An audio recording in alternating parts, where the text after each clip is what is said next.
David, okay. Shabbat Shalom. The Shabbat before Passover, did you know Passover is coming? Yes.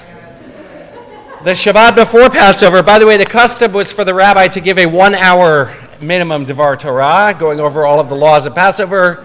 So if I go shorter than that, then you got to give me credit, okay? Shabbat HaGadol is the name of this Shabbat, otherwise known as the Great Shabbat, a term that originates in the Middle Ages, though it's not exactly clear why Shabbat HaGadol was given the name. Some see it as a reference to the verse at the end of the Haftarah that Augustine read so beautifully just a few moments ago. Hinei anochi sholech lachem et Eliyahu hanavi lifnei bo yom Adonai hagadol. I send before you Elijah the prophet before the coming of the day of God, Hagadol, the great and awesome day of the Lord. In the Haftarah, Malachi speaks about how the Jewish people have been committing a variety of sins. Sorcery, committing adultery, lying, cheating, laborers, abandoning the tithe contribution to the Levites, treating widows and orphans and strangers poorly.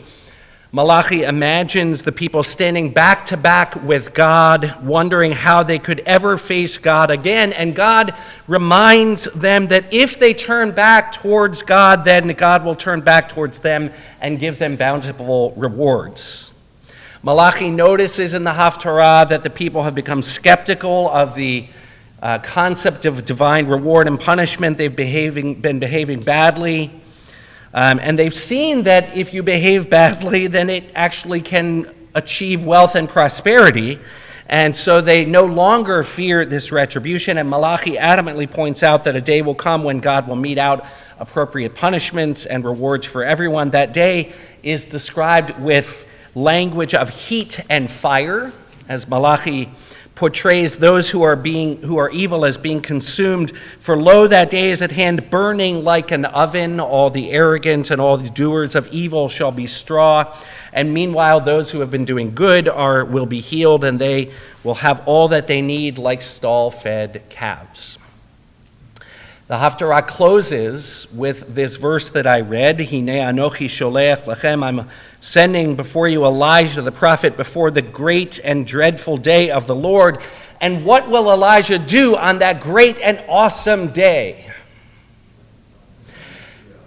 You know, if you know Elijah from the prophet, from the Bible, okay, you expect something different, okay? The rabbis actually said, just to give you a sense of who they thought he was, the rabbis said that Pinchas was Elijah. Okay, a fanciful idea, but Pinchas, the grandson of Aaron, who took a spear and thrust it into a fornicating Israelite man and a Midianite woman to put an end to a plague, they said that's who Elijah is. They got that idea because in the book of Kings, King Ahav has married Jezebel. Jezebel has 450 prophets of Baal and 400 prophets of Asherah eating at her table, and Elijah confronts them and tells them that a years-long drought will come, and he says this to Ahav's face and is forced to flee from his presence into the wilderness. In the wilderness, he's sustained by first a raven and then a starving widow, who, when her son dies, Elijah miraculously is able to bring him back to life. He then returns to Ahav and famously challenges the 450 prophets of Baal and the 400 prophets of Asherah for a contest seeing whose prayers for rain will be answered. And when the prophets' prayers are unanswered, Elijah does not exercise good sportsmanship. He taunts them. He says, they're crying, and he says, cry a little more, for he is a God. Either he's musing or easing himself. He basically just said, maybe your God is going to the bathroom, so he can't answer your prayers yet.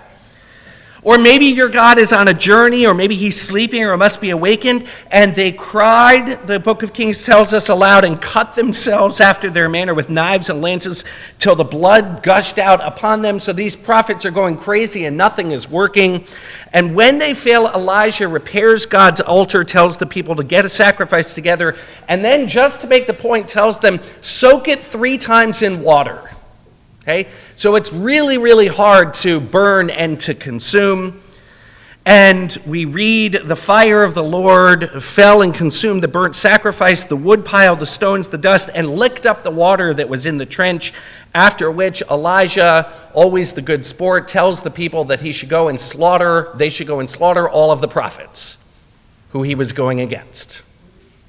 My point is that in the Bible, Elijah is a zealous prophet. He is prone to grand gestures. And so in our Haftarah, when we read the prophet Malachi say, behold, I will send you Elijah the prophet before the coming of the great and awesome day of the Lord, we should expect something great and awesome. But what we are told Elijah will do is return the heart of children to their parents and the hearts of parents to their children. Now, for those of you with teenage parents, that may sound like a great miracle. As great a miracle as bringing a child back to life or divine fire consuming water-soaked animals.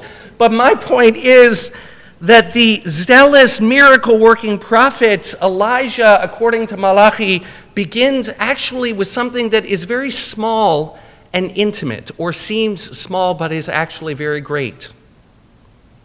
And it is with that small gesture that redemption will begin.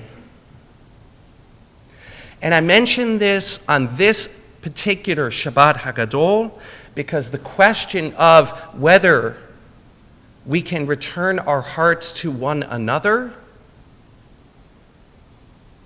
is a very important question. The Jewish people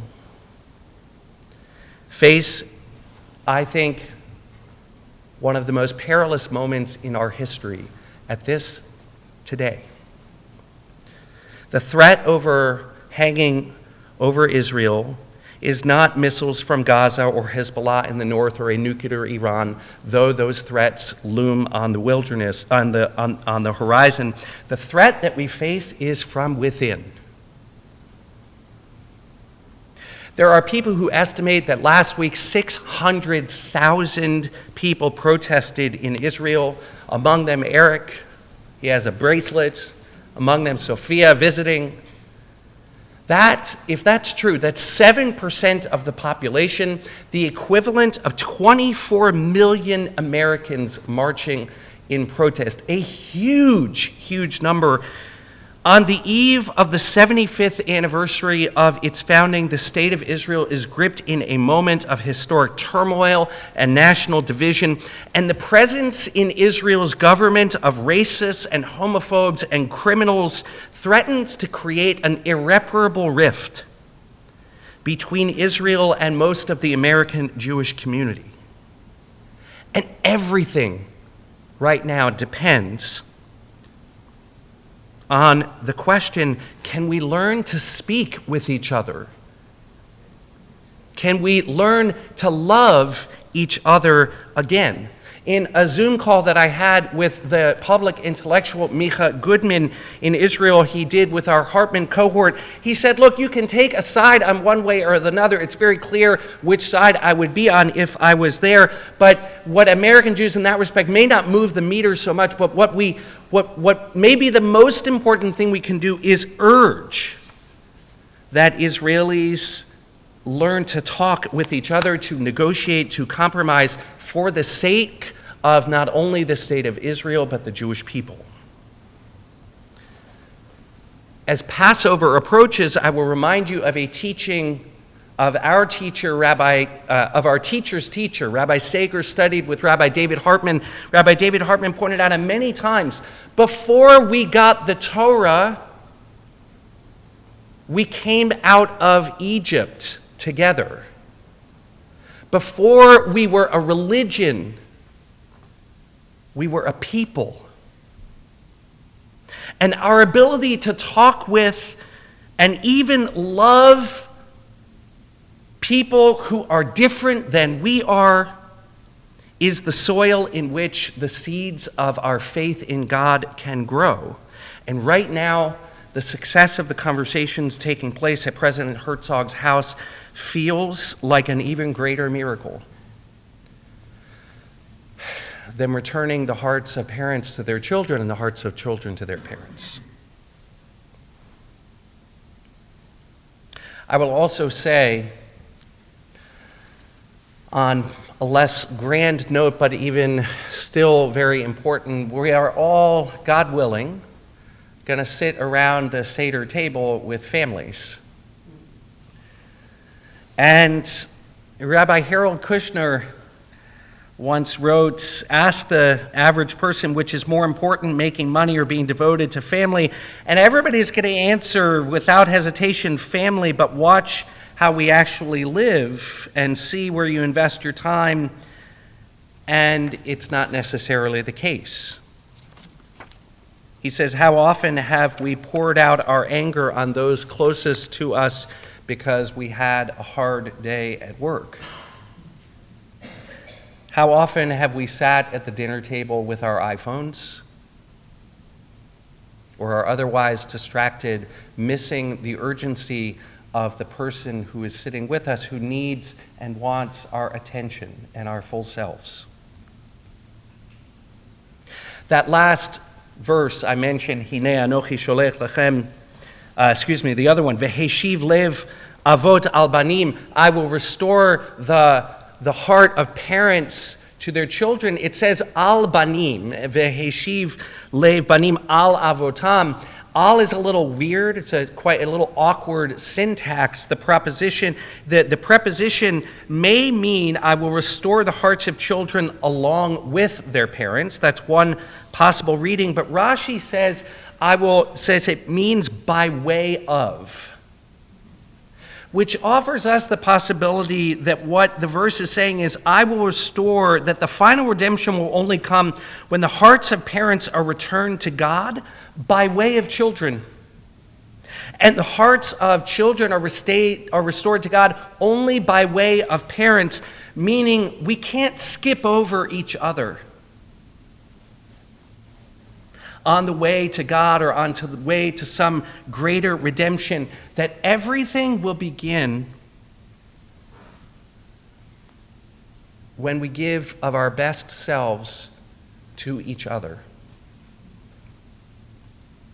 And I think there's no more important message as Passover approaches and we prepare to sit together. I pray this Pesach that the Jewish people may learn to love one another and speak to one another again, and that all of us are blessed to reconcile with those around our table whom we love the most. Shabbat Shalom.